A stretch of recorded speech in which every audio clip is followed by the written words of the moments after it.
no regrets, no confusion.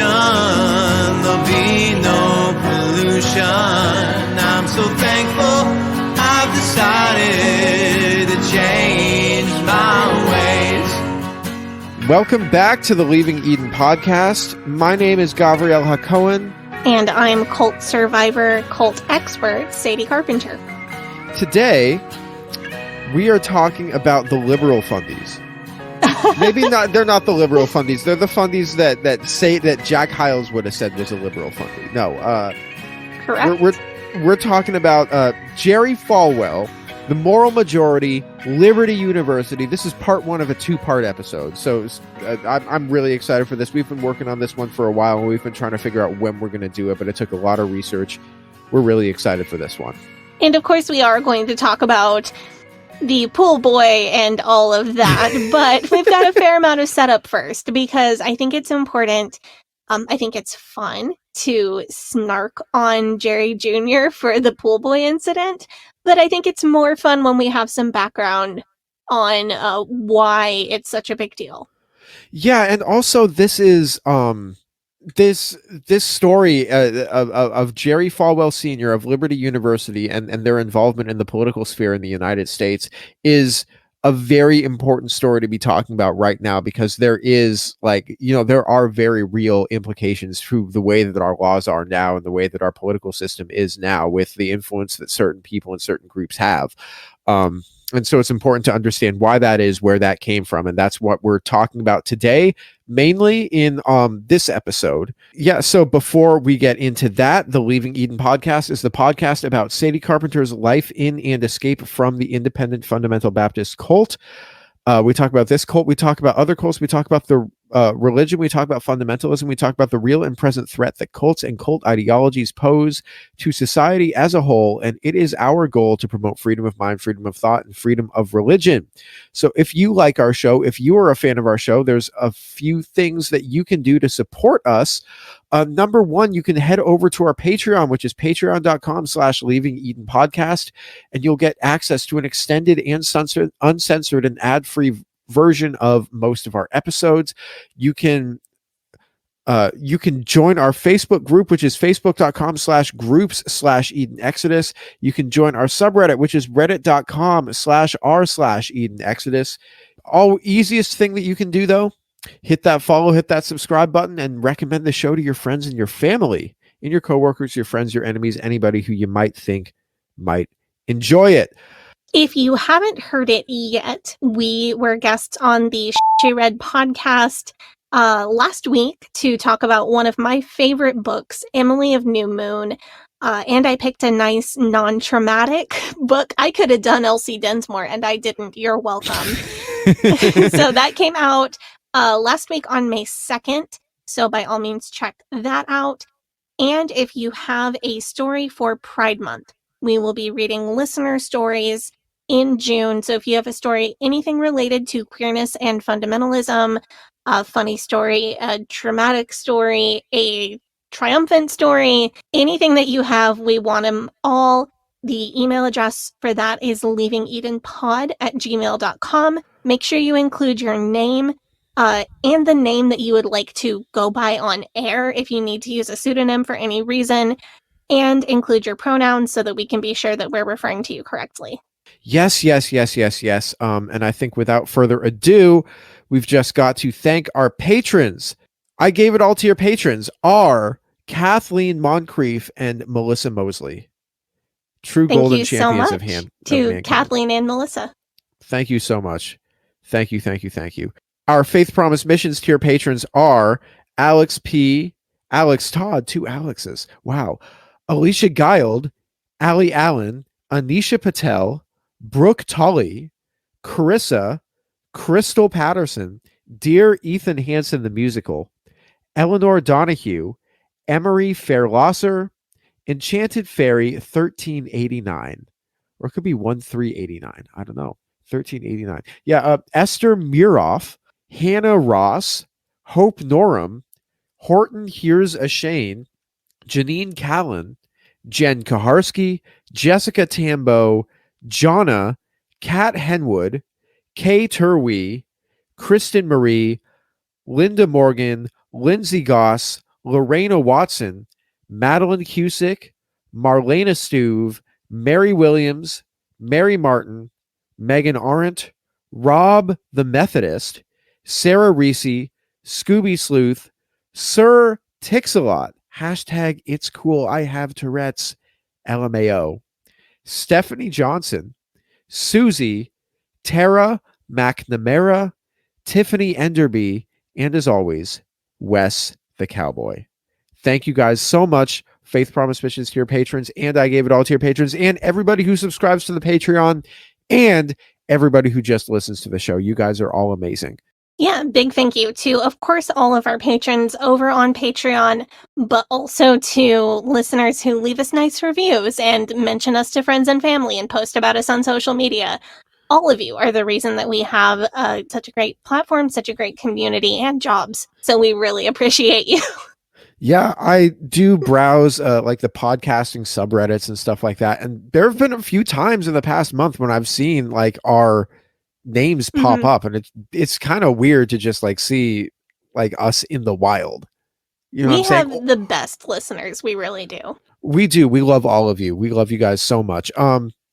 Sadie, why don't you hit us with that TW and then we'll get into this episode. Okay. In general, we talk about a lot of potentially triggering topics on this show, including but not limited to suicide and mental health, racism, misogyny, PTSD symptoms, child abuse, mental, physical, and sexual abuse, and spiritual abuse, including guilt, shame, and fear.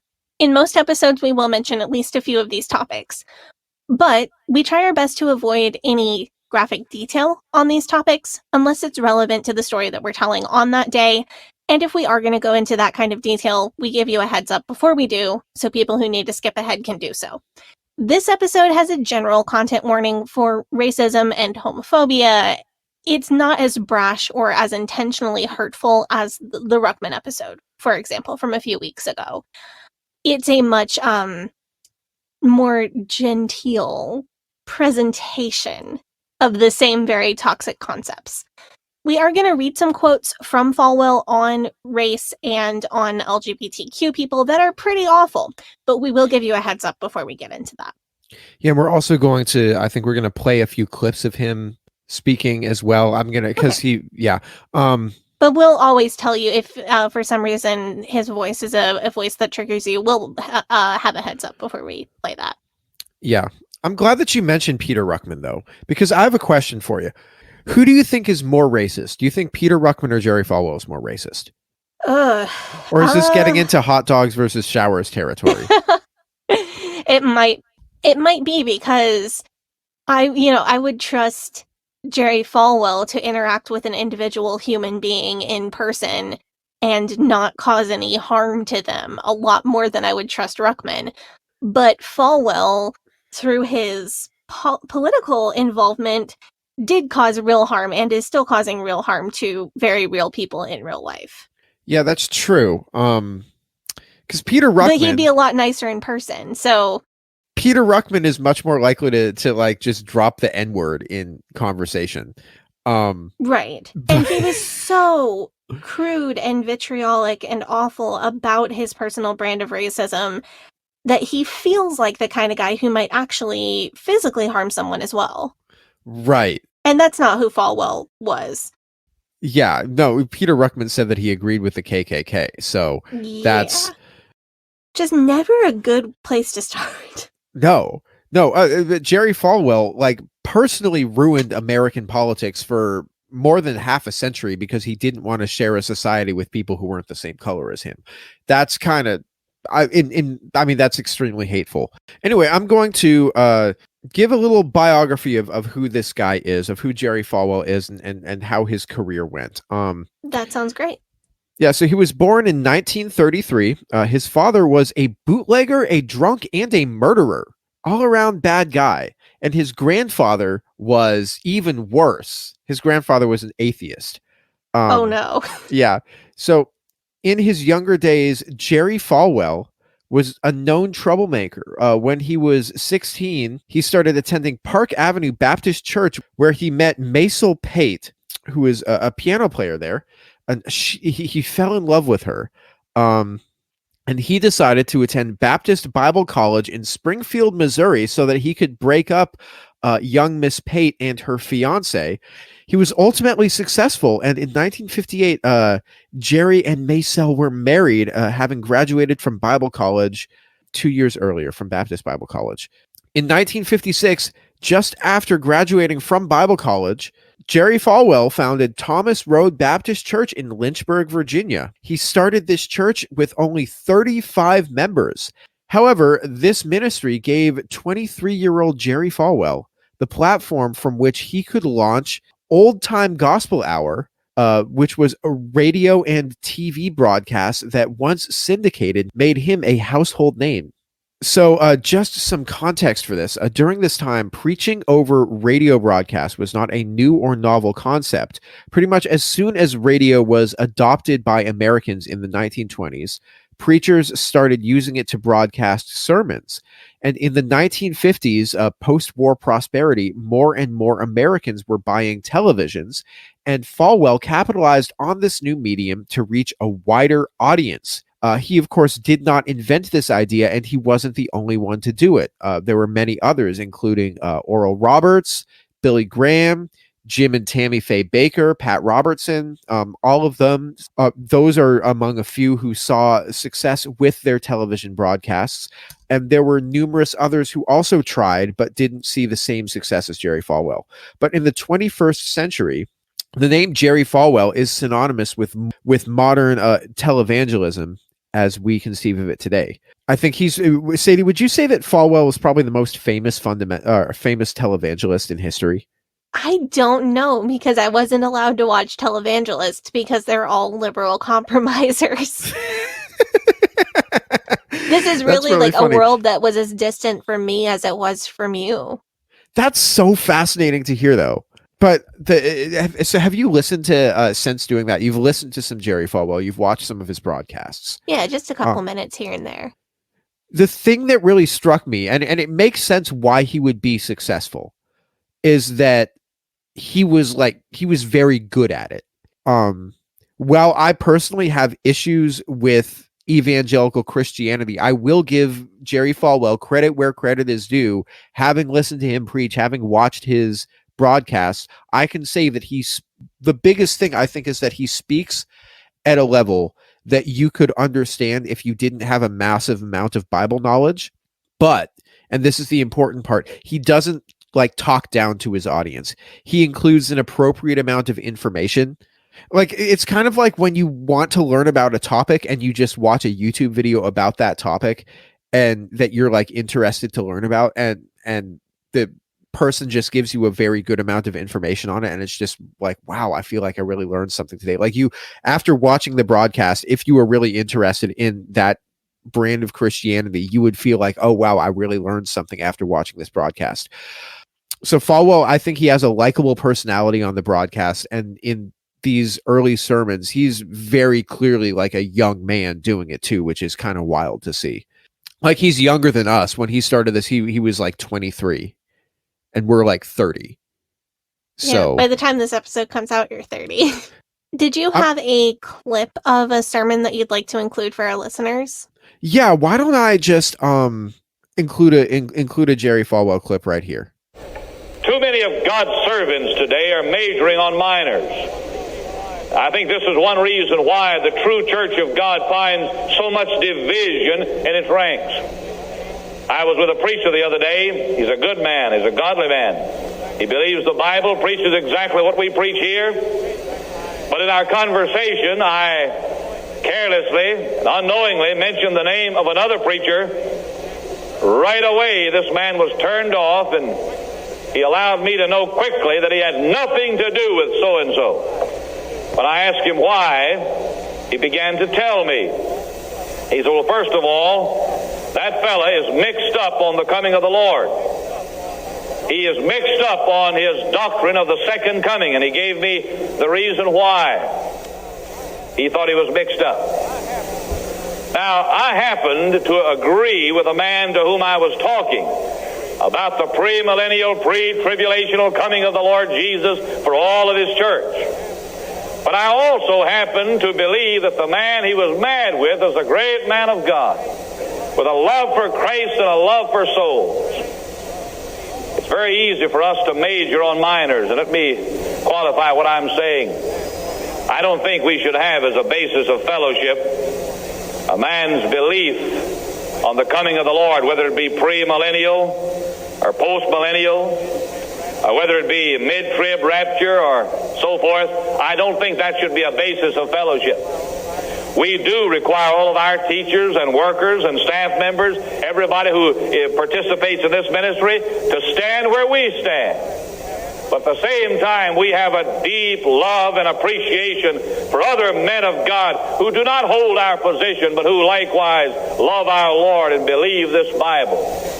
Basis of fellowship is not on what a man believes about the coming of Christ. So you were speaking about how he doesn't talk down to his audience. I think this is a key to his popularity and actually the popularity of a lot of televangelists. Anytime anyone is talking about theology, even myself, it's very easy to either talk over your audience's heads, be too complicated using theological terms that aren't accessible to all of your audience, or on the other hand, unintentionally underestimate your audience and talk down to them accidentally. I think that a televangelist that people want to watch is someone who's putting this information on their level and relating it to real things in their lives, because people who are engaging with religion in the way that, like, if you're a person who is watching religious content on TV, you're not looking to learn about the extreme fine points of some theological thing. You're looking for something from the Bible that can help you get through your day at your work the next day or deal with something that's gone wrong in your life. You're looking for something that's a little bit more tangible. And I think this is why, like, you know, the theology bros that we see on Twitter, that's why, like, none of them have that X factor. None of them are that guy who, none of them have any appeal really to most Christians who just, like, go to church because they want to feel like they're in touch with God, or because they want to be inspired by Jesus, or because they want to think about the bigger questions in life, or they want, like, real tangible advice. Like, John MacArthur could never be that guy, because he's just an and all he does is he just, like, talks about really fine details of theology, and then he insults anyone who's like, wait, could you explain that to me? I don't get it. Yeah. But I mean, they're just people like that. They're just too condescending, and they gatekeep and they insult, and they say basically, like, if you don't know all of these doctrines, how can you really go to heaven? Like, Falwell is the exact opposite of that, which is one of the huge parts of his appeal, I think. Right. And I do want to take a minute to talk about his theology and what he actually preached and believed. Something that I think Jerry Falwell Sr. was really good at was building a brand.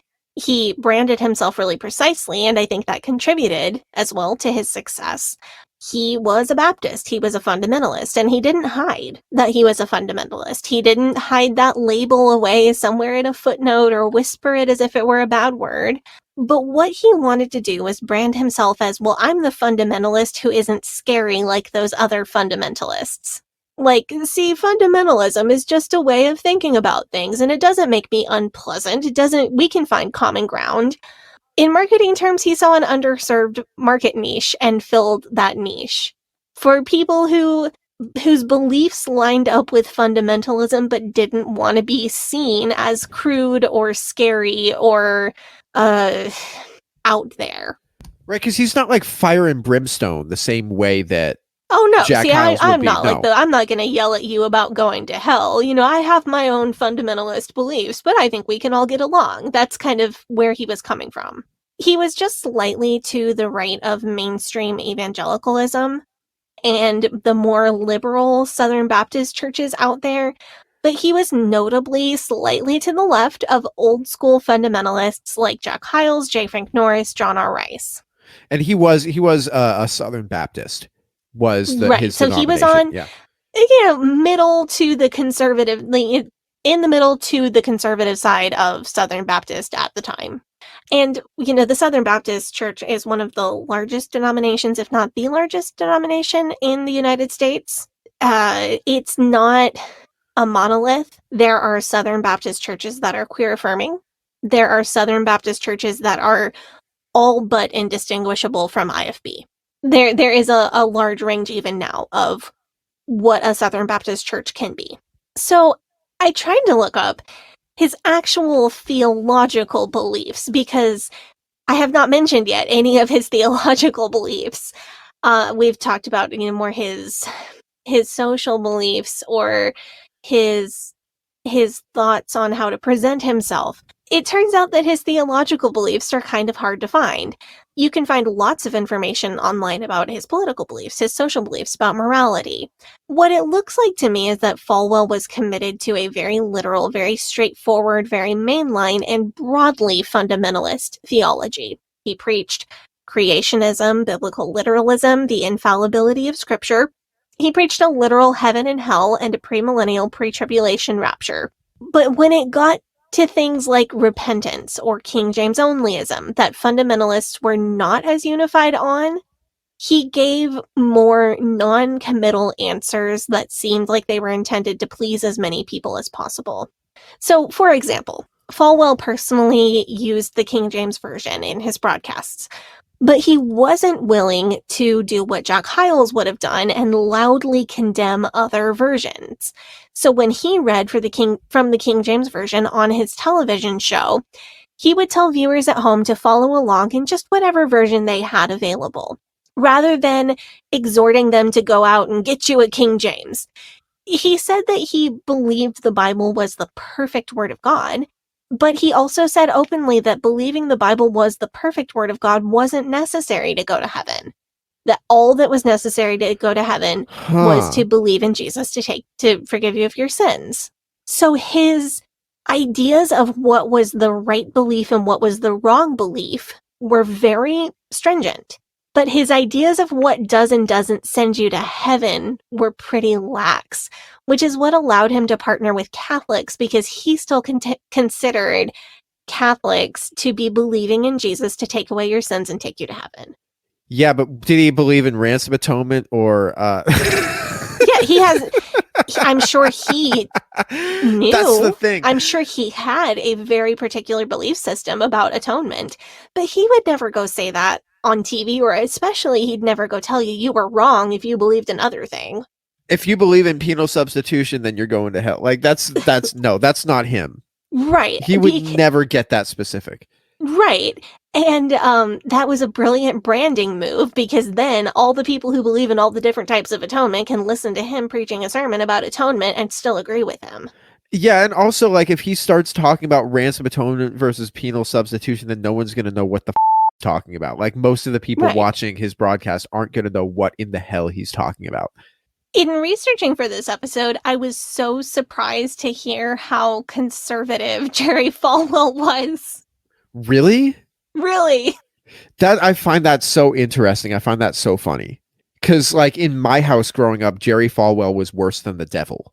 Like, I mean, we didn't really believe in the devil, but like Jerry Falwell, if the devil existed, Jerry Falwell was worse than him. Jerry Falwell was like his meaner uncle. Because I mean, granted, like my dad went to medical school in San Francisco in the early 1980s, and he witnessed the AIDS epidemic firsthand. So all the stuff that Falwell had to say about that, and that was like in the heyday of like when the moral majority was really powerful and really influential. And Falwell was out here saying all of this stuff. My dad was witnessing all of the horrible things that were going on firsthand. And I don't know if his name was worse than like George Bush's name when I was growing up, but he was like big bad. Like I remember when he died and the consensus was very much less rest in peace. It was very much more of a like good riddance to that guy. So I grew up Hyles Camp IFB. So what I was hearing preached was, don't grow up and become a God-hating, compromising liberal like Jerry Falwell. I heard tales about how Liberty University is just as immoral and terrible as any other college, except for students have to go to chapel. And, you know, they let female students wear pants, for goodness sake. So it's funny because both of us grew up hating Jerry Falwell just from opposite directions. I think we found like the exact middle ground inflection point for our childhoods.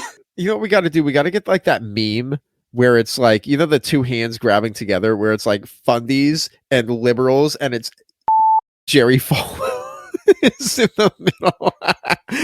That's what I'll put for like the Instagram post for this episode now. So you had mentioned when we were prepping for this episode, this whole hating Falwell from opposite directions thing. And I thought I would look into a little bit why Hyles and Hyles Camp fundamentalists hated Falwell so much.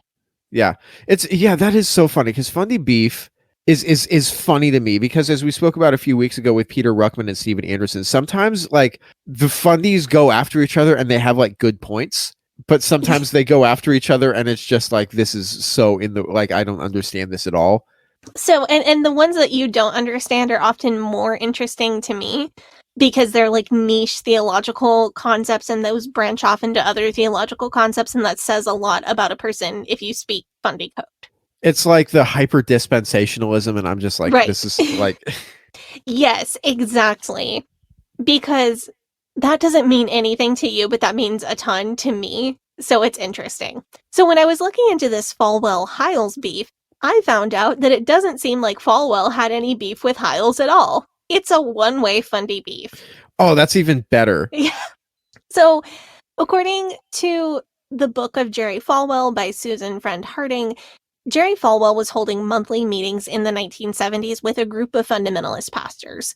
And I'm sure we'll talk more about those meetings and how they turned into the moral majority in this episode.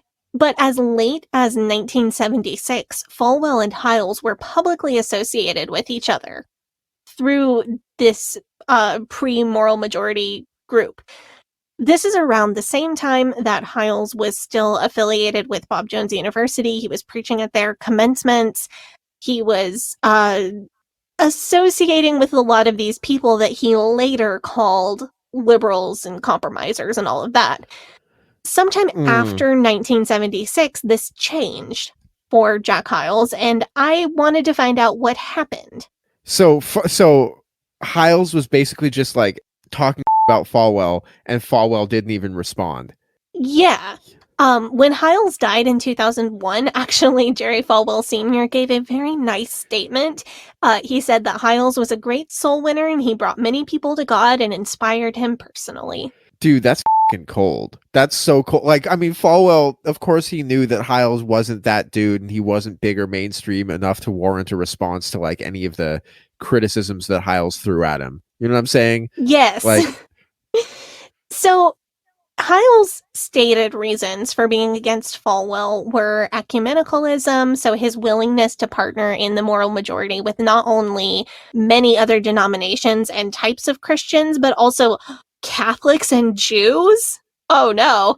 And Hyles believed that Falwell was an early supporter of contemporary Christian music. It's true that Falwell formed a political alliance with a lot of different types of conservatives. Even people on his own board were not super happy with his inclusion of non-Protestant Christians and Jewish conservatives in the moral majority. However, the idea that Falwell somehow started contemporary Christian music is not really accurate at all. The most interesting theory that I was able to find online was that maybe Jack Hyles was jealous that Falwell became the poster child for fundamentalism instead of Hyles being the poster child for fundamentalism. And it's just hearsay, it's just a theory, but it does make a lot of sense to me. We know that Hyles was so proud of getting named the world's largest Sunday school. We know that he loved that kind of accolade and fame. This is the man who let little girls sing about how much they loved him outside his office door, and accepted offerings from his people of hundreds and hundreds of Reese's peanut butter cups. So it does track that he would be mad that somebody else overtook him as the poster boy for fundamentalism. And if that were true, it would make sense that Hyles would attack Falwell and say he's not a real fundamentalist, because now Hyles is trying to reclaim his spot as the king of the real fundamentalists. but also, like, who cares if you have the largest Sunday school and you're like busing kids to church? You know, like that's Right. I feel like in the fundy beef equals rap beef metaphor, that's like the equivalent of, yeah, I got the most streams on Spotify. Well, you paid for those streams. You know what I'm saying? Or like it's like paying Mhm. for bots, like paying for Instagram followers. Like Right. Oh, why like does Bethany Beal. oh man. No, but like it really, it's like, why does Jerry Falwell care if Jack Hyles is busing poor kids to Sunday school like every Sunday, and is just like sending buses around because Jerry Falwell is on TV nationwide and everyone knows who he is. Like, why does it matter if Jack Hyles has a bigger Sunday school technically than he does? In the Hyles fundamentalist world, every one of those bus kids counts as like another number, another person that you can count for your church. And it does mean something to the Hyles brand fundamentalists, even though it doesn't mean much to more moderate fundamentalists like Jerry Falwell. So this is just an internet theory, but it does track for me. It would explain why the hatred only goes one way, like why Hyles talked about Falwell up and down for years, but Falwell gave a nice, gracious statement on his death, and maybe Falwell's ecumenicalism was a convenient excuse for Hyles to write him off as not a real fundamentalist. So that's going to be one of the themes of this episode is Falwell's what he's really prioritizing here as opposed to somebody like Jack Hyles. Falwell is, a Southern gentleman, and Jack Hyles is as well. There were a lot of bits of his Southern upbringing that he brought with him to Northwest Indiana. But also, like, if you're Jack Hyles and if you're Jerry Falwell and Jack Hyles says some about you, you're just like, who the cares? Like that. Anyway. Right, and Falwell's got, he's got this huge church, he's got a bigger college, he's got money that Hyles could only dream of, that would have bought so many fur coats for his mistress. So that would explain why Falwell does not care that Hyles is calling him all sorts of names. So Falwell did believe that Christians, and especially fundamentalists, are to be separated and distinct from the world.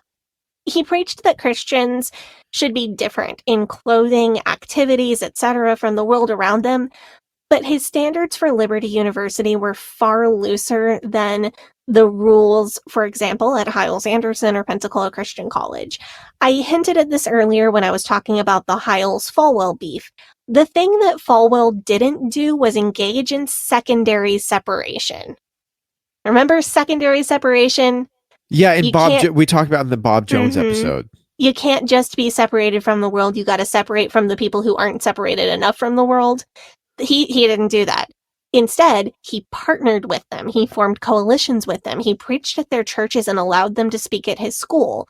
He wanted to bring everyone together for a common goal, while people like Jack Hyles, Bob Jones Sr., wanted to only associate with the people who believed the same that they did.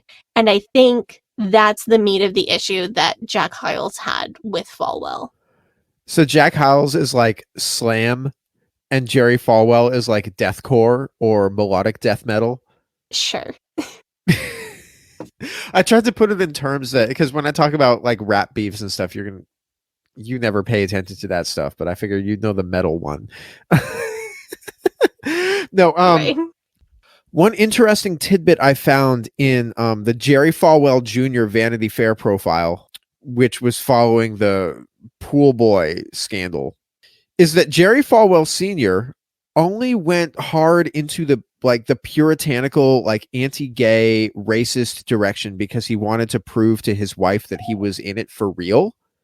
But once he made like friendly racism his style, he understood that there was like a market for it and there was like huge financial opportunities, which kind of reminds me of saying, there was a saying of President Lyndon Johnson. The quote is, "If you can convince the lowest white man that he's better than the best colored man, he won't notice you're picking his pocket.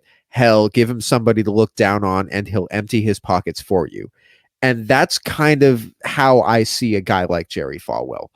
Because thanks to the success of the Old Time Gospel Hour, the Thomas Road Baptist Church became a megachurch with 10,000 people in attendance in 1971. At this time, Falwell decided to start Lynchburg Baptist College, which 5 years later he changed the name to Liberty Baptist College in honor of the bicentennial of the United States. And in 1984, the addition of a postgraduate program prompted them to change the name from Liberty College to from Liberty Baptist College to Liberty University. But so a few months ago, we talked about Bob Jones University. And we talked about how Bob Jones University is like the cultural center of Christian fundamentalism and the evangelical right.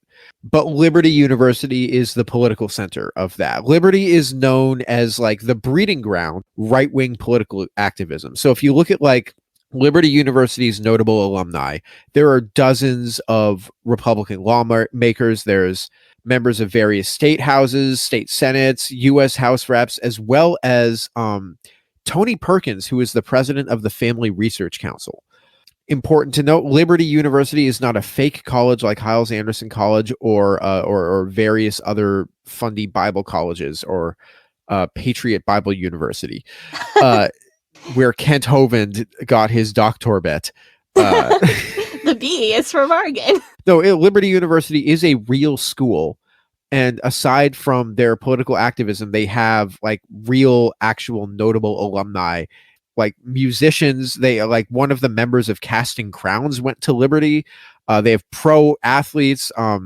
Seth Curry, who's the brother of Steph Curry, and Seth Curry currently plays for the Brooklyn Nets and formerly played for my favorite NBA team, the Portland Trail Blazers, although his Christian faith clearly did not keep him from choking in the postseason when the Blazers were swept by in the Western Conference Finals by the Golden State Warriors, whatever. Liberty University has many notable alumni. I think much more like mainstream notable alumni than a school like Bob Jones would. But it's also that doesn't make it like a mainstream school. It's also an extremely conservative, extremely like right-wing political institution. And it was founded by Jerry Falwell. And that's like part of the legacy of his political activism. And in talking about Liberty University, it is now time to talk about Jerry Falwell's political activism. Oh boy. Yeah, because this is like the big thing. American history time. 1954, the United States Supreme Court rules in the case of Brown versus the Board of Education. Monumental Supreme Court decision. Overturned 60 years of precedents set by the 1896 case of Plessy v. Ferguson. The decision of that, the precedent was that racial segregation did not violate the United States Constitution. And in Brown versus the Board of Education, the court ruled that actually racial segregation does violate the United States Constitution and that separate but equal is not in fact equal. So therefore, public schools must integrate. 2 years later, 23-year-old Jerry Falwell starts his church and televangelism ministry. And do you know what he is preaching about or preaching against? Desegregation. Yeah, he's preaching against integration. That's the thing. He doesn't like... I would have liked to be wrong about that. Yeah. He's preaching against the integration of schools, integration of libraries, integration of swimming pools. And you know who is public enemy number one? Persona non grata for Jerry Falwell is the Reverend Dr. Martin Luther King Jr. So for the next decade, Falwell, in line with many other Southern Baptist ministries, preaches against civil rights for Black people and against racial integration and against voting rights. Yeah, not great. Yeah. Like to his, I don't want to say to his credit, but this is pretty common in the Southern Baptist Church around this time. Well, yeah. Especially regarding the history of the Southern Baptist Church with regards to slavery, it's not out of character. Why not? I don't think we need any more holidays. Why not a Martin Luther King Day? I just feel that there are other Black Americans and the corporate body of Black Americans who are due honor more than one recent individual about whom there's a great question mark even to this moment. What is the question mark? The question mark is that so far all the records on him are sealed.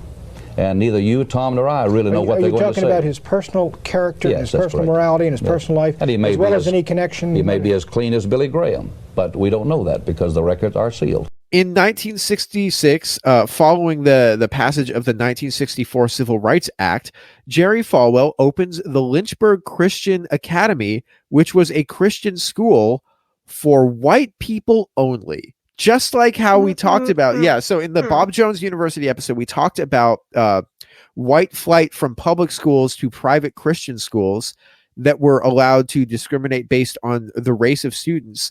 That was very much a thing in the South at the time, and 1960s Jerry Falwell was a proponent of this. So in the early 1970s, the right-wing segregationists, the reactionary politicians in the United States found themselves at a disadvantage. Following the victories for justice in the passage of the Civil Rights Act, the Voting Rights Act, the Roe v. Wade decision, as well as the serious weakness within the Republican Party following the Watergate scandal, Nixon's resignation, and Ford's pardoning of Nixon, the political right wing in the United States had pretty large demographic problem, much like they do today. I should note, baby boomers were significantly more liberal than their parents. They were significantly less puritanical when it came to sex, and they were more likely to be accepting of queer people than their parents' generation was.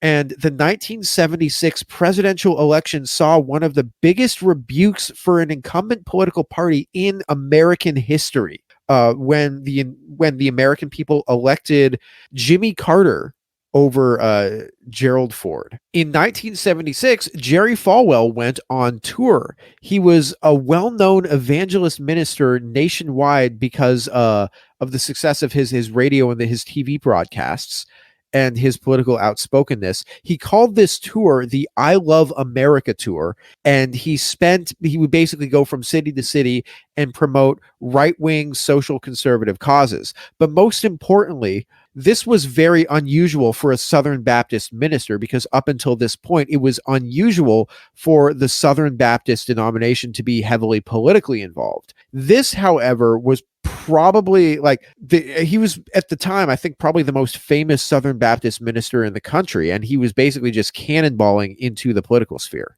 There was also, if I'm not mistaken, there was also a lot of kind of mixing of religion and nationalism in 1976 because of the bicentennial. Yes.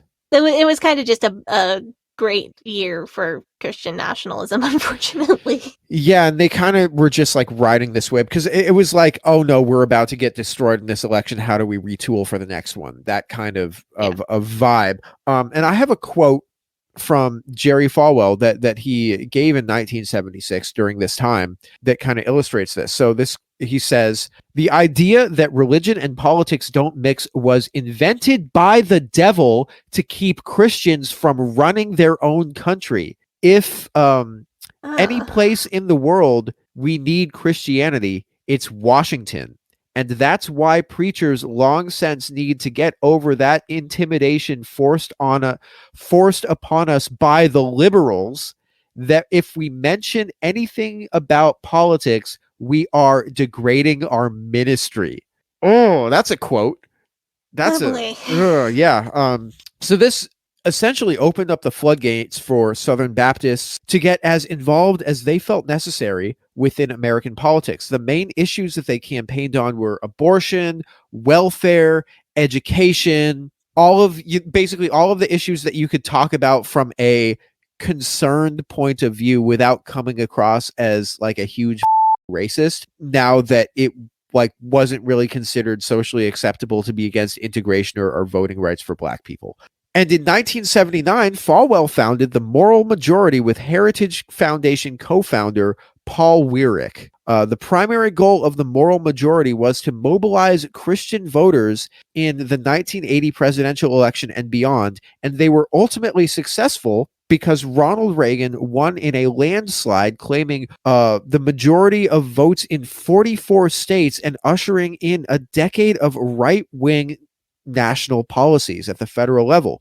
So Falwell was essentially able to forge an alliance between the dyed-in-the-wool racists and corporate interests and religious fundamentalists and religious conservatives, and that became the backbone of the Republican Party up until about 8 to 10 years ago, when they were able to add more blue collar working class voters into their fold, as well as make significant inroads into Catholics, who until that time were mostly Democratic voters. So basically, all of the bullshit that's going on in US politics today, you can trace back to flaming racist 23-year-old Jerry Falwell being angry about having to be in the same room as a person who's a different color than him. So I have a question. What is the moral majority? Is it like a club where you have a membership? Is it a 501c3 organization? Is it more of a movement like the IFB or Black Lives Matter? Like, what is there an organizational structure? So it was like an official organization. Like it was something that you could fundraise for, you could donate money to, and then they would. Okay. Yeah. That was something I wasn't clear on and needed to know. Yeah, so it wasn't like it wasn't like it had like actual legal status. It wasn't like, oh, this is a secret shadowy club that meets behind closed doors. We're like the Illuminati. We don't exist on paper, but like anyway, in case you didn't hate Jerry Falwell enough, just from that story, here's a couple of quotes from him that I would like to just read out to tell you what kind of a guy this guy is.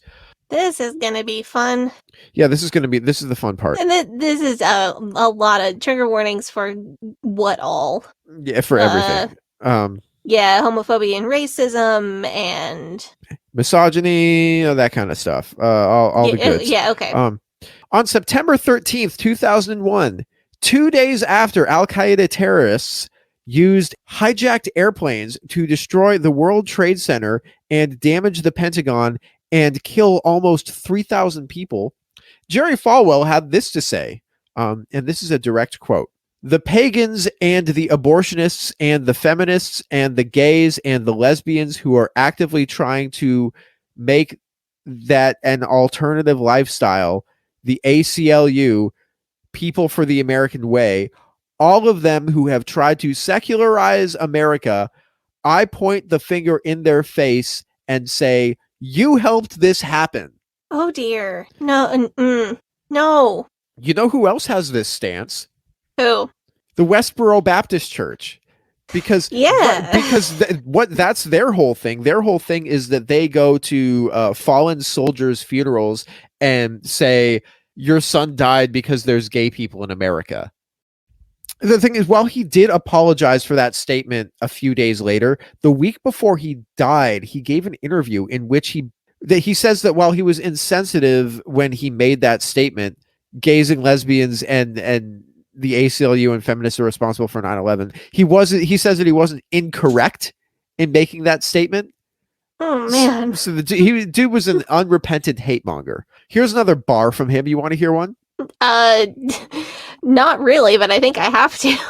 This is from him. He says, "I hope I live to see the day when, as in the early days of our country, we won't have any public schools.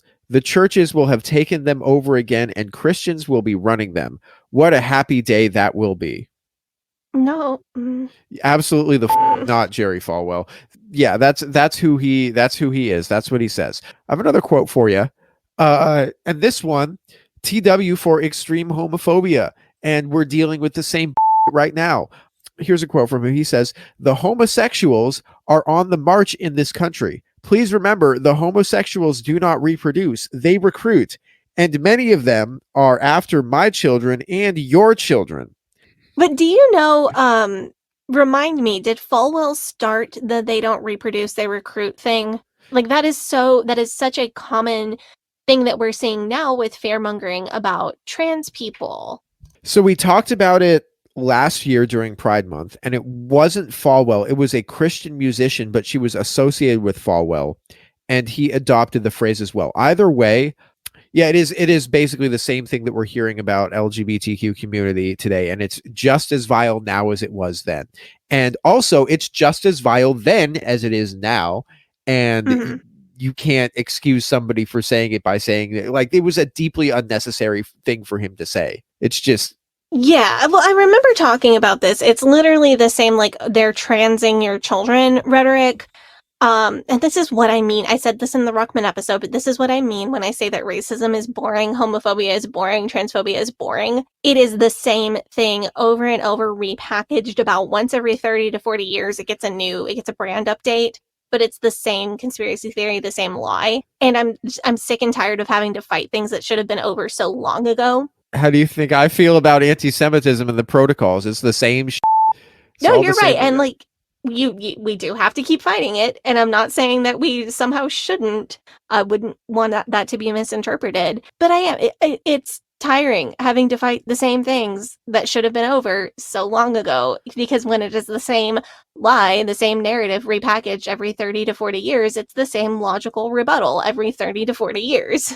This is, of course, why it's very important for the Jewish community and the LGBTQ communities to together. One among many reasons why we should. Completely agree. Yeah. Here are a few other quotes from Falwell, just to make sure that you know that despite how, people's legacy and after they die, they're painted as like, okay, like, oh, well, we remember this person fondly, like, or with rose-colored glasses. This guy was a hate preacher the whole time. I'm not going to, he was not a fire and brimstone kind of guy like Jack Hyles, but he was a hate preacher the whole time. And this is a quote for you. AIDS is the wrath of a just God against homosexuals. To oppose it would be like an Israelite jumping in the Red Sea to save one of Pharaoh's charioteers. AIDS is not just God's punishment for homosexuals. It is God's punishment for the society that tolerates homosexuals. Shut the Jerry. Fuck up, Jerry. Dude, like people, like so many fucking people died of AIDS, man. That's fucked up. That's a fucked up thing to say, no matter who you are. Like that is a terrible, terrible thing to say, because it is. Obviously, we do not support the idea that queer people, LGBTQ people are in any way sinning by being who they are on this podcast. But even if you do believe that somebody is sinning, it is not okay to go say that a horrible disease is God's punishment on earth for their sin. Like, there are two levels of not okay here. I think, like, at the time that he was saying this, or at least starting to say this, people in society were really paranoid about HIV/AIDS. They did not know how it was spread. They potentially believed that it was something they could contract themselves, even from shaking somebody's hand or giving a hug or drinking out of the same drinking glass as somebody. Those were myths that were prominent in the 80s and 90s. And somebody that people respect, like Jerry Falwell, publicly saying, oh, this is a punishment from God, that is going to turn these people from simply uneducated to hateful. It gives people a validation for hateful beliefs, and that's why this is so upsetting. Yeah, and just like, I mean, like I said at the beginning of the episode, this was like when the AIDS epidemic really came off, when like Ronald Reagan was the president. And it was the beginning of his presidency. And Jerry Falwell had massive influence on, and the moral majority was very influential in that administration.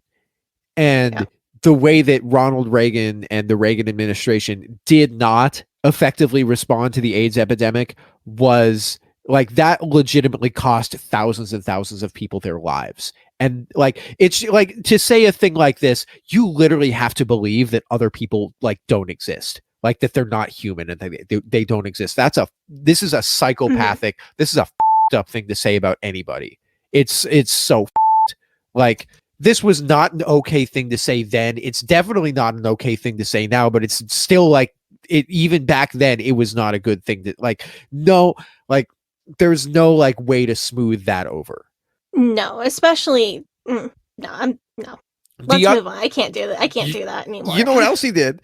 He accused Tinky Winky of the Teletubbies of promoting the gay agenda because apparently purple is the gay pride color and the triangle is the gay pride symbol. Oh, dear. I don't know why Jerry Falwell thought that the triangle was the gay pride symbol, but if it's to do with the Holocaust, that's also up. Yeah, and this got spread around absolutely everywhere. I'm sure you knew that, but none of the fundy kids I grew up with were allowed to watch Teletubbies, because this is one that really took hold. Really? So Jack Hyles was paying attention to Jerry Falwell. Like, Hyles Camp IFB was like, oh, Jerry Falwell, he's on to something there. No, like, because if you don't know what I'm talking about, enemy of my enemy is my friend, we all know that like the Nazis made Jews wear the Star of David to like distinguish them. They made gay people wear the triangle And that was like the and like, so I don't understand why he, like, him saying the triangle is the gay pride symbol. I'm like, no, it isn't. Like, that's nuts. That's like, I don't know why he would. I feel like I heard that growing up too. I mean, you're involved with the queer community much more than I am. Have you ever seen the triangle as the pride symbol? I've never seen that before. Oh, I'm shooting from the hip here. I seem to vaguely remember that there may have been a like reclaiming the triangle thing relatively recently in the last 10 years that kind of fizzled out, but not that I'm aware of at the time that Falwell would have been saying this about Teletubbies. No. Yeah, there's some like reclaiming this thing. Some of those like hit. Some of those really do hit, and they're like, "Oh man, I'm all for it." Like the word queer. Well, even like, yeah, I was gonna say like the word queer is more and more being very accepted, especially by younger generations, like 40 and under, right now, and older LGBT people often struggle with that because that's a word that was used to hurt them when they were our age now.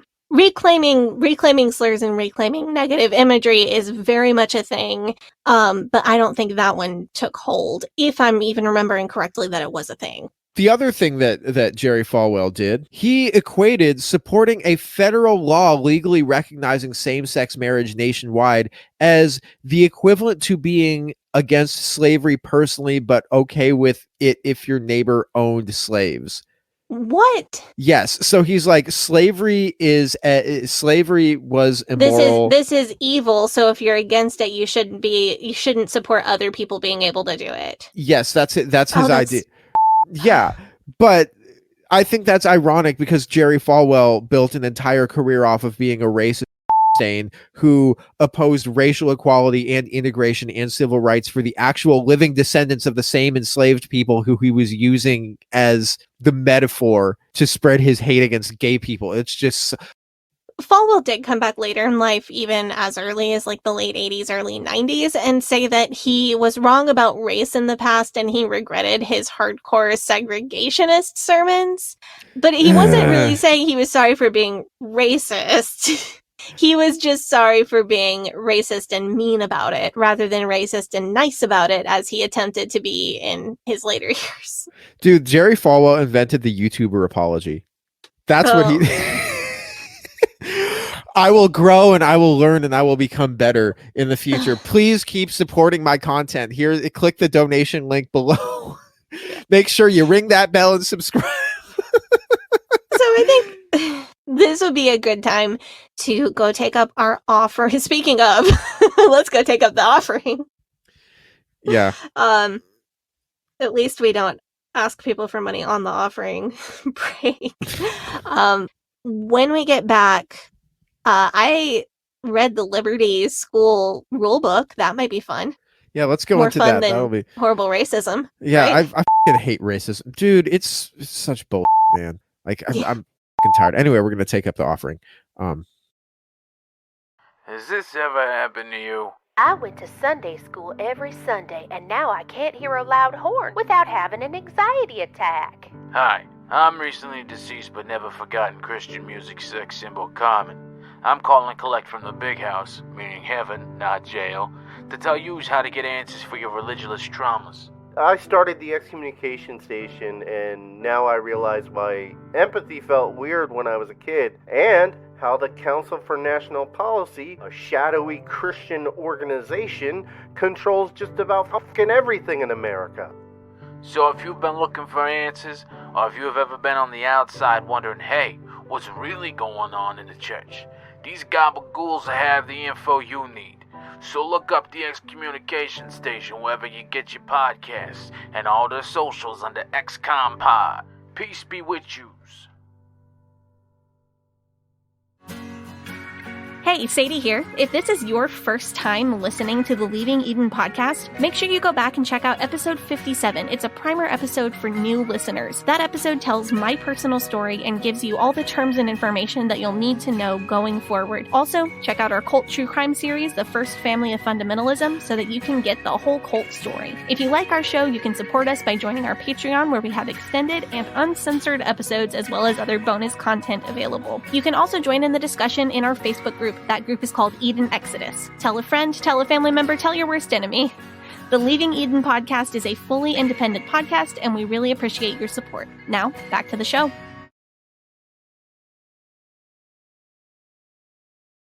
We are back from our break.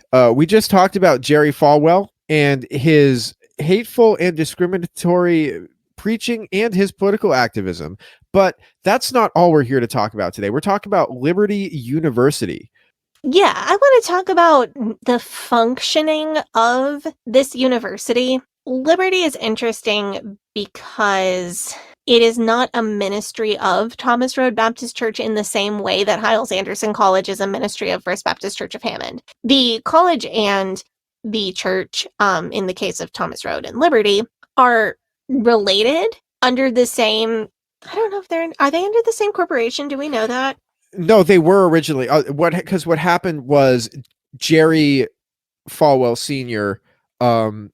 Basically divided them later and basically said Jerry Falwell Jr. is going to run Liberty University, and his other son Jonathan, who is the more spiritual one of his children, was going to be the pastor at Thomas Road Baptist. So what I do know is that the church has less control over the college than more traditional fundamentalist institutions.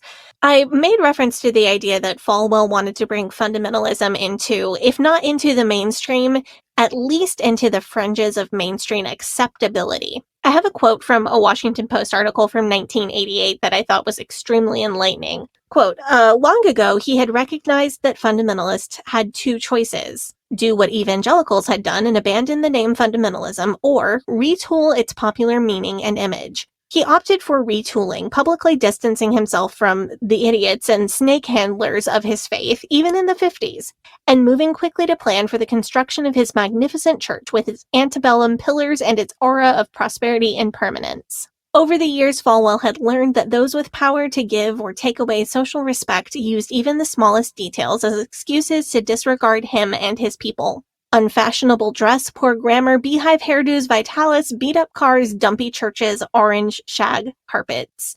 These weren't seen as simple differences in taste and manner, but as proof that fundamentalists were stupid, not deserving of respect, that they existed at the margins of America. So he figured out what Jack Scott figured out. Yes! Decades earlier. Yes, this is exactly what Jack Scott tried to do around 2008-2009 with the IFB movement, starting with the book Where Are We Going? Make it palatable to people who aren't a part of it, so that they're comfortable with fundamentalists. Maybe they never join a fundamentalist church, but they're comfortable partnering with fundamentalists and making political alliances in the case of Jerry Falwell. So in that spirit of wanting to fit in, wanting to look upper class, wanting to look acceptable, shiny, trendy, how did Falwell set up the school that he believed would become the Baptist Notre Dame? I would classify the original rules of liberty as being similar in spirit but not in letter to Hyles-Anderson rules. So Liberty prohibited drinking, dancing, premarital sex, and kissing. They had female students wear skirts to the knee and male students wear ties to class, all of that. But Liberty was always less specific with their rules. So Hyles-Anderson says, we'll talk about dress code for male students. Hyles-Anderson says, male students must wear a dress shirt and tie to class. Short-sleeved shirts are permitted, but if a student is wearing a short-sleeved dress shirt, he must also wear a blazer or a suit jacket, and all male students have to wear a suit jacket in the dining hall until at least 6 p.m. on Monday through Friday. There's rules on rules on rules on rules. Liberty says, male students must wear a dress shirt and tie to class. That's it. Oh, that's not that bad. It's the same rule as Hyles-Anderson if we're talking about early Liberty rules versus early Hyles-Anderson rules. But Hyles-Anderson is so nitpicky They're just like, you have to be ironed, and you can't have buttons that are a fun color, and the shirt must be a plain. You can't have this pattern. You can't have the.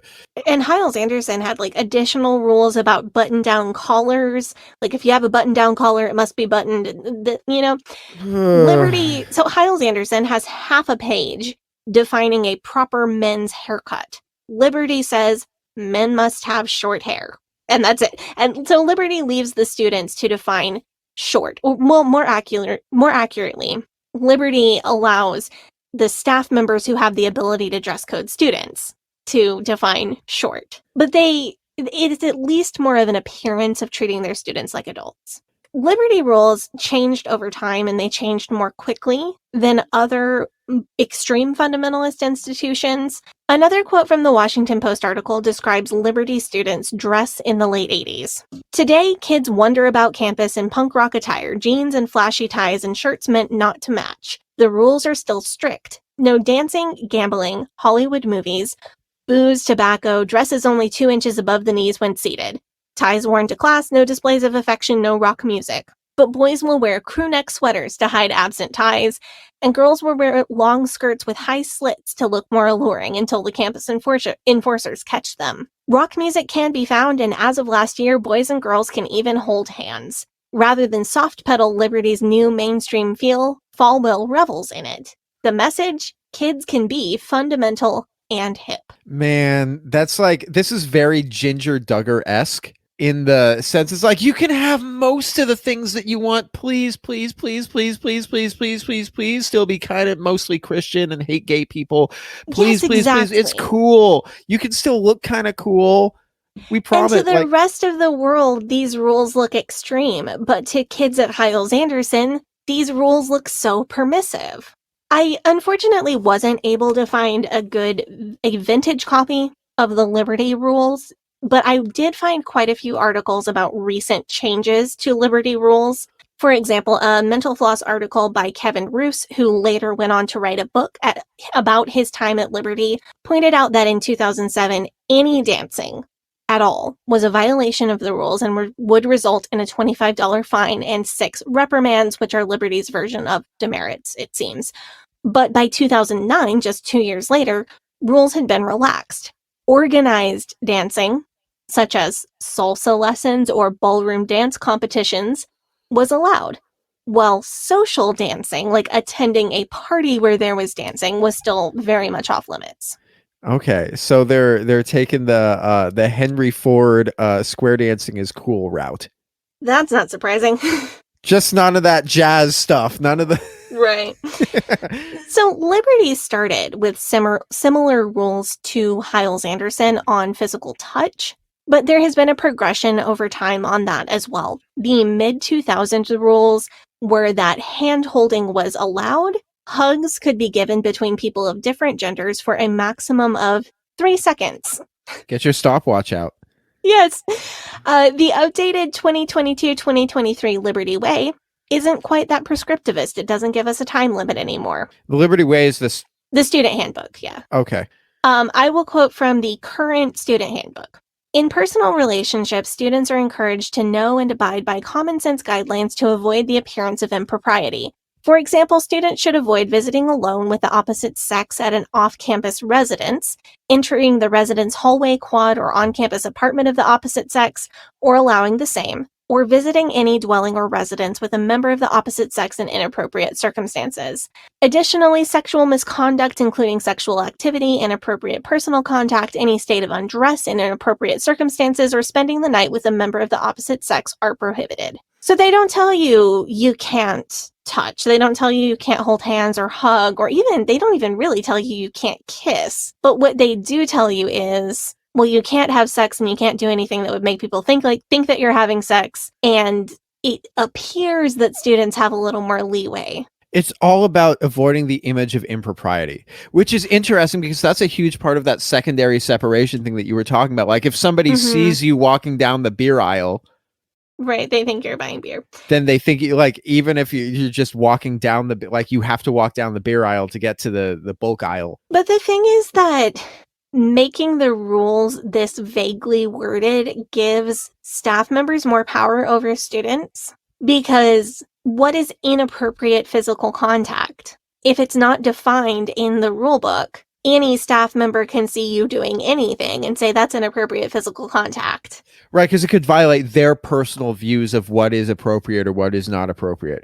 Exactly. Inappropriate circumstances. That's right. really... What is inappropriate circumstances? What is the appearance of impropriety?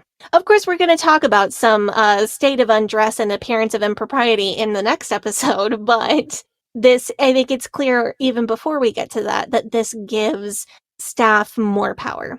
As a side note, Liberty has the same rule as Bob Jones University, that protests are not allowed unless approved by administration. So if you get written up for inappropriate personal contact, then you can't even protest it unless the administration approves you protesting against the administration. What?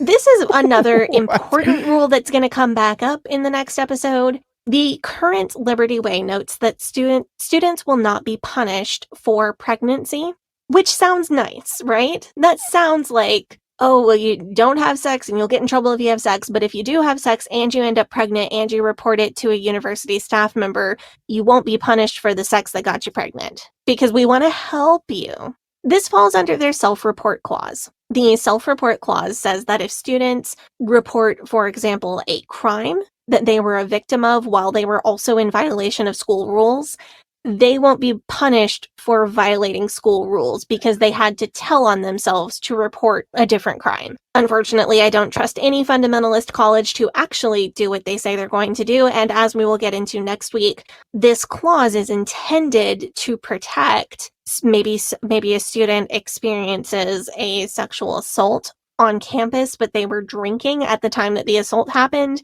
So if they report the assault, they should be immune from getting in trouble for drinking. Unfortunately, this clause does not work the way that it is hypothetically intended to in real life, and we will get into that next week. The thing that I can see is that this clause is probably there so that they're going to think, well, if they think that they will get in trouble for being pregnant, then they're more likely to have an abortion. Right, and the college wants the appearance of saying that they're going to help people who do end up with an unplanned pregnancy. Yeah. Even though they are not. Do the right thing here. No. Going to. No, absolutely not. So on to something a little lighter. I know everyone probably wants to hear about current dress guidelines. That's what's always interesting to me, because that is such a strongly coded thing in fundamentalism. Your dress code says so much about your beliefs and your practices if you're a fundamentalist. Current dress guidelines emphasize neat, modest, and appropriate clothing. Very interestingly, there is only one dress code section that deals with students of all genders, which of course at Liberty means male and female, but it isn't split into two sections, which is so super liberal. A quote, "Students must dress modestly and appropriately at all times. Clothing should cover all aspects of the chest, midsection, including sides, and waist to approximately mid-thigh while on campus." And that's for everybody. Interesting. Okay. Liberal. Yeah. The dress code prohibits sheer clothing without a solid layer underneath. It specifically allows for earrings and plugs in ears and specifies that small studs or rings may be worn in the nose, although no other facial jewelry is permitted. Which means, Gavi, unfortunately, I'm pretty sure you fit the Liberty dress code. Well, right now I'm wearing a t-shirt with the sleeves cut off and ripped jeans. So how low are the sleeves cut off? Do they show like your rib cage? Because if they do, then you're in violation. Okay, I'm in violation. See, here's the thing: is that they say that studs are allowed and plugs are allowed in your ears.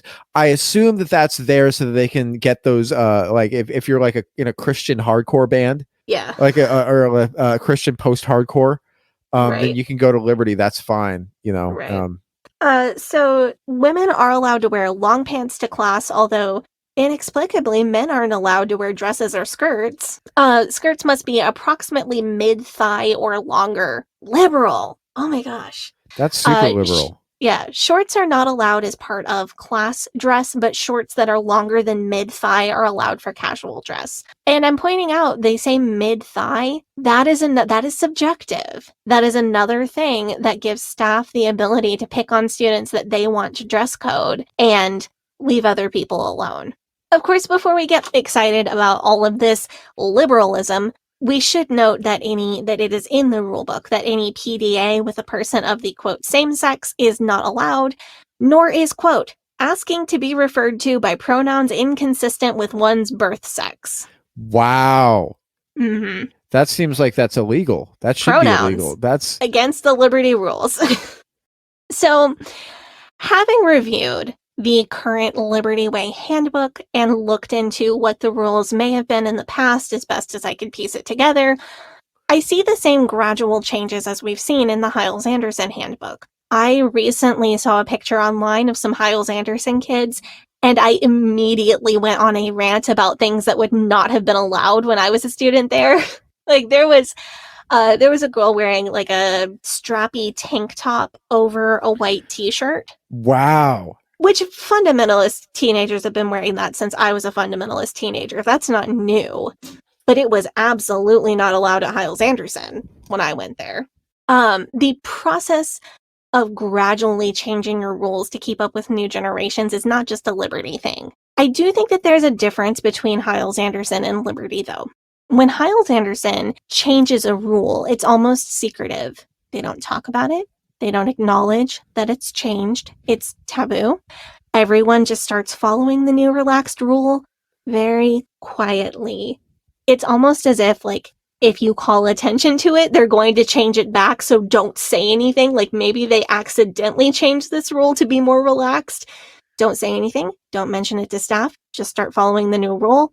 Dot your I's, cross your T's, and hopefully they don't notice and change it back on us. Like, that's the attitude. The one exception to this that I experienced at Hyles-Anderson is when they changed the rules about when hosiery is required. That one was met with loud celebration and fanfare by all affected by the rule. Liberty, on the other hand, embraces these changes. It's all part of the old Falwell branding, even though he's been gone for a decade and a half now. It's, see, we're not like those other people. We're cool. We're flexible. We have our standards, but we're not trying to get in your way with our standards. At Hyles-Anderson, the standards are the distinctive, the important thing. They're shouted from the rooftops. But at Liberty, there's almost an apologetic tone. Well, we're sorry, but we have to have some rules, and we'll try to make them as unobtrusive as possible. As we're going to talk about in part two of this episode,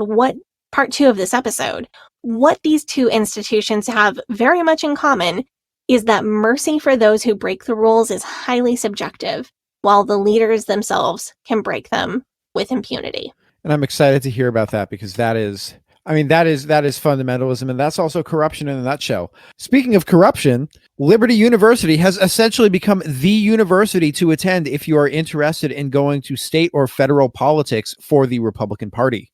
Oh, man. Yeah. I'll let you take the emails on that one.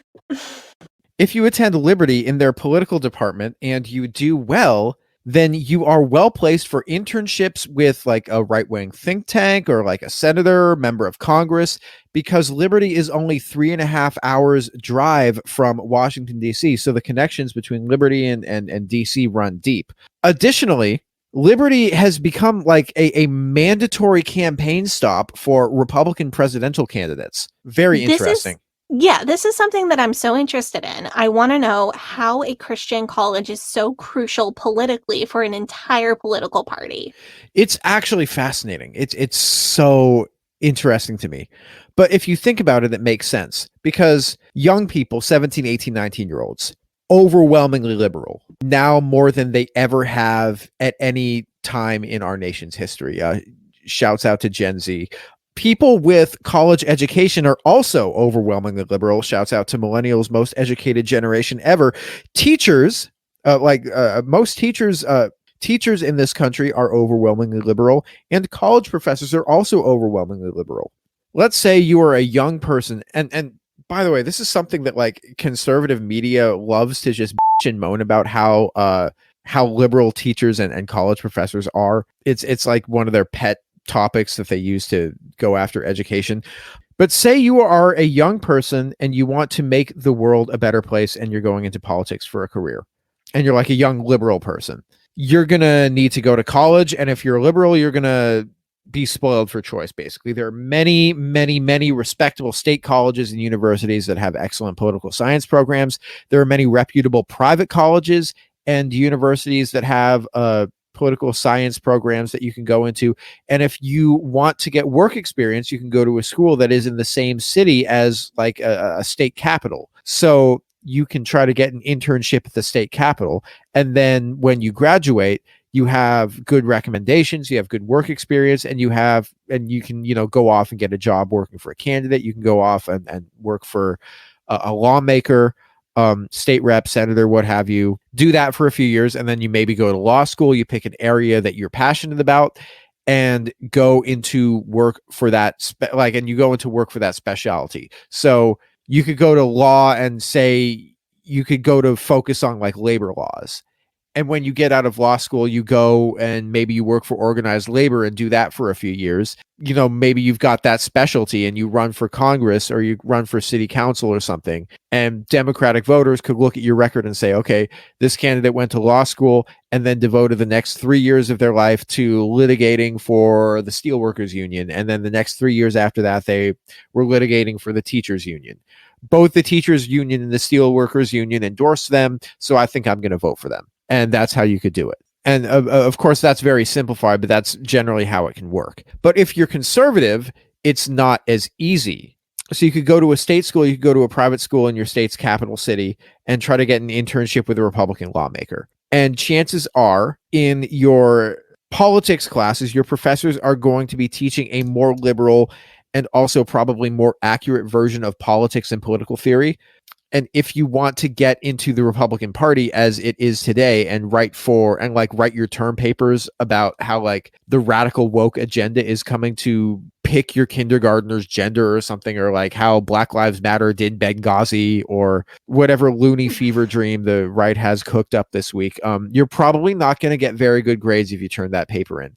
And you're also you're also probably going to find yourself socially alienated, as we discussed in our manosphere episode. If you are a teenage chud who believes that other human beings are less valuable than you, then you can either A, hide your radical political leanings until you are done with law school and then tell your classmates that you work for a Republican rep for work experience or whatever, and then not discuss the details of that. Or you can find a place where you can write term papers about how liberals are all devil worshippers and crackpot like legal theories that can be used to install a fascist biblical rule in the United States, and go to Liberty University because that's what they're for. Yeah. So the link between the Republican Party and Liberty University runs deep. If you are a conservative candidate, and you pretty much have to be palatable to Liberty University because you're setting the party platform, and this is where the people who are the future candidates and interns and staffers and campaign managers for your party are going to get their education. Notably, Ted Cruz announced his presidential bid at Liberty University in March of 2015. Virginia Governor Glenn Youngkin, former Secretary of State Mike Pompeo, former South Carolina Governor and UN Ambassador Nikki Haley, South Carolina Senator Tim Scott, they all spoke there. Mike Pence spoke there while he was vice president. Sitting President George Herbert Walker Bush spoke there in 1990. And inmate number 10667, aka former President Donald J. Trump, spoke there in 2017. But yeah, so if you are a conservative political candidate, or you are like a one of those, if you're on the circuit, if you're trying to get elected office to like nationwide office or something, like if you're trying to be president or vice president or something like that, you go to Liberty, you speak at Liberty, and they're like really important. Do you want to know the weirdest two politicians to have spoken at Liberty? One I kind of get, but the other for me is just like, what? Like, why would this person speak at Liberty University? The first guy who I'm talking about, who I kind of get, former President Jimmy Carter, Because on one hand, I get it, Jimmy Carter, Southern Baptist, but it's also a bit weird because Falwell basically started the moral majority in order to unseat Jimmy Carter, and it worked. I guess like Carter turned the other cheek, I guess. I don't know. That would be on brand for him. That would be on brand. He is, when we're recording this episode, he is currently on hospice care. And so I want to send the best wishes to him and his family. Absolutely. Yeah. I have a really cool picture of my grandparents with Jimmy Carter. They traveled to, after he was done being president, they traveled to his church because he still taught a Sunday school class at his church, and they wanted to just go visit his Sunday school class. So I have a neat picture of them with him after he left the presidency. Best wishes towards him and his family. Yeah, who's the person who is the actual weirdest person ever to speak at Liberty? Yeah, this person campaigned at Liberty University for a presidential run, an ultimately unsuccessful presidential run. Bernie Sanders, of all people. This one, I do not get this one at all. Bernie Sanders, notably, is a socialist and pro-choice and pro-LGBTQ rights, and also he's not a Christian. So I don't know why he's going to go speak at Liberty U. But well, I found like in some other looking that I was doing for the second part of this episode that'll come out next week, I did find out that Liberty at one point had a Young Democrats club. Really? So yeah, and then the university officially removed sanctions from the Young Democrats club, which is on brand. Telling. Yeah. How did they literally say you can't be a member of this political party if you go? How is that legal? We're going to talk about a lot of that kind of thing in the future. That's crazy. When did they get shut down? It was under Jerry Jr.'s time as president, and I believe it was around 2015. If I'm remembering correct, I'll try to put my source in with next week's episode so that I'll make sure I have it correct. But yeah, there was for a long time. Of course, there's a Young Republicans club at Liberty, but there was for quite a while a Young Democrats club as well.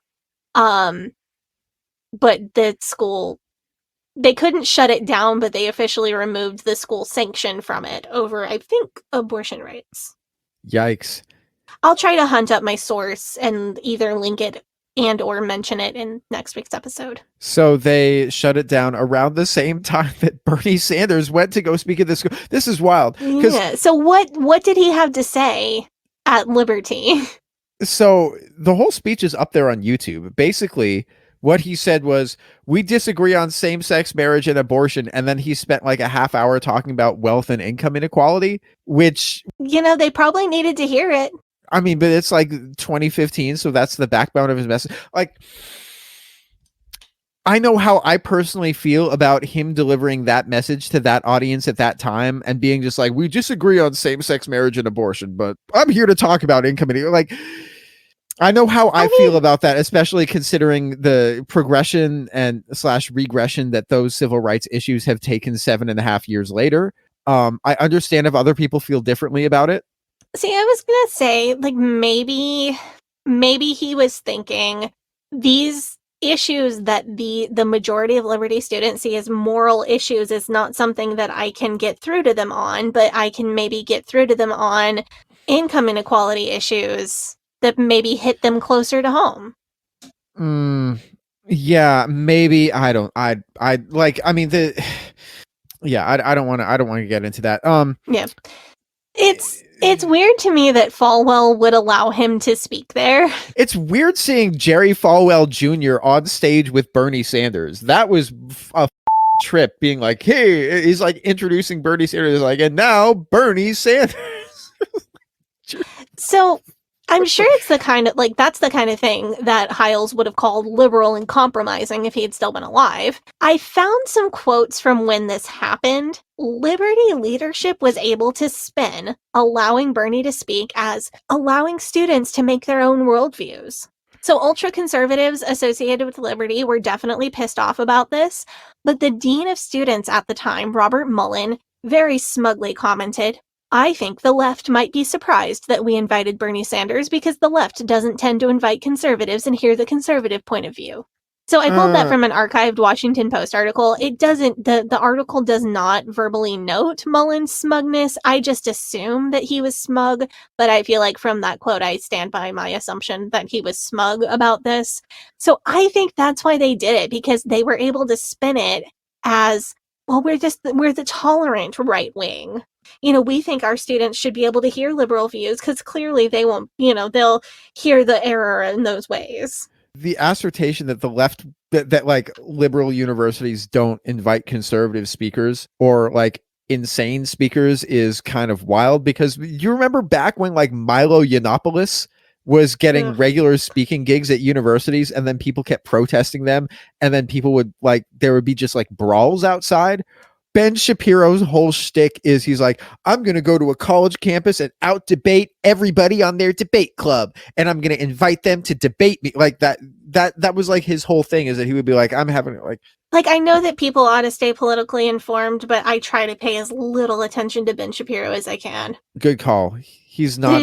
I just don't see. I think there are more important things for me to be informed on than whatever he's doing. Yeah, but I think like that's why they had Bernie, because it was great PR. My theory is that the right-wing media sphere had been intentionally boosting Bernie Sanders because they thought that he could damage Hillary Clinton's chances at winning the election. That's interesting. They were doing that. We know that they were doing that. They freely admitted that they were boosting Bernie on purpose. I don't know if that's the reason why Liberty did it, but we're going to get into their involvement in the 2016 presidential election next episode. So much involvement in the 2016 presidential election, possibly an illegal amount of involvement.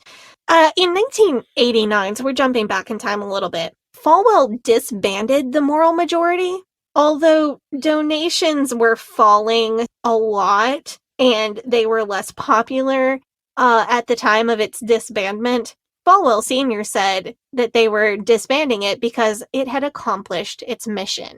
And that definitely, like, when you look at it in the context of donations were down, popularity of the group was down, the popularity of conservative values was falling in the late 80s. It may have seemed like that was another PR spin from Jerry Sr., right? Right. Like, it seems like, oh, we're saying we've accomplished our mission so that we can make a graceful exit and not continue to bleed money and lose face. But while accomplished, its mission may have seemed premature at the time, the actions taken by the Moral Majority still affect politics today. It's also to do with, I think, because the Liberty itself was in dire financial straits at the time, and they couldn't be and would stay that way until Jerry Jr. took over. Right.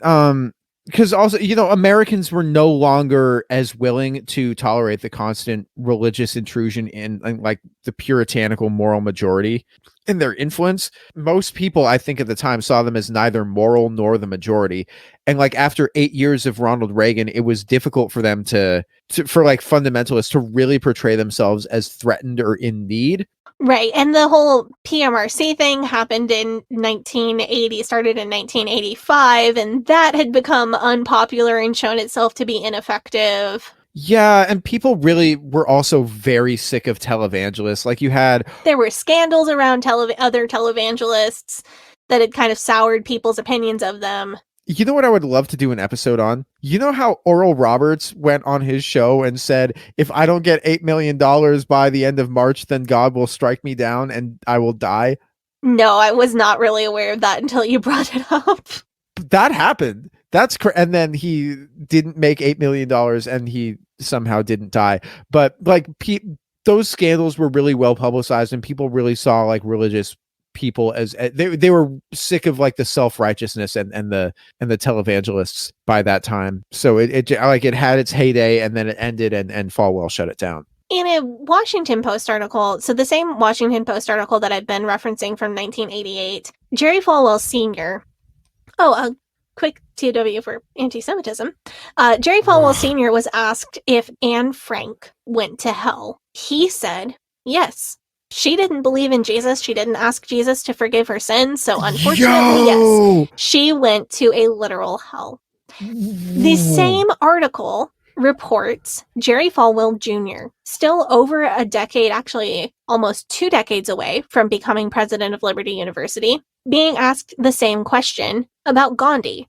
Someone asked Jerry Jr. if Gandhi went to hell, and he emphatically said no. Jerry Falwell Jr., at the time, was still identifying as a fundamentalist, although later he would say that was not true. He had never been a fundamentalist. Before Jerry Sr.'s death, Jerry Jr. was a lawyer with his own firm in Lynchburg. Next week, we will pick up where we left off, with the many scandals and hilarious scandals of Jerry Falwell Jr., with some of the scandals that plagued the college and how this whole college thing went after the death of Jerry Falwell Sr. And more of that story. That'll be exciting. Make sure you guys join us next week for that. If you like our show, if you're a fan of our show, you can subscribe to our Patreon for an extended version of today's episode. You can find that on patreon.com/Leaving Eden Podcast. You can join our Facebook group, which is facebook.com/groups/Eden Exodus. Join our subreddit, reddit.com/r/Eden Exodus. Send us your pride stories. Make sure that you include your name, whatever name you want us to refer to you by, and your pronouns so that we can refer to you respectfully. You can follow the podcast on Facebook and Instagram at Leaving Eden Podcast, on Twitter at Leaving Eden Pod. Sadie, social media?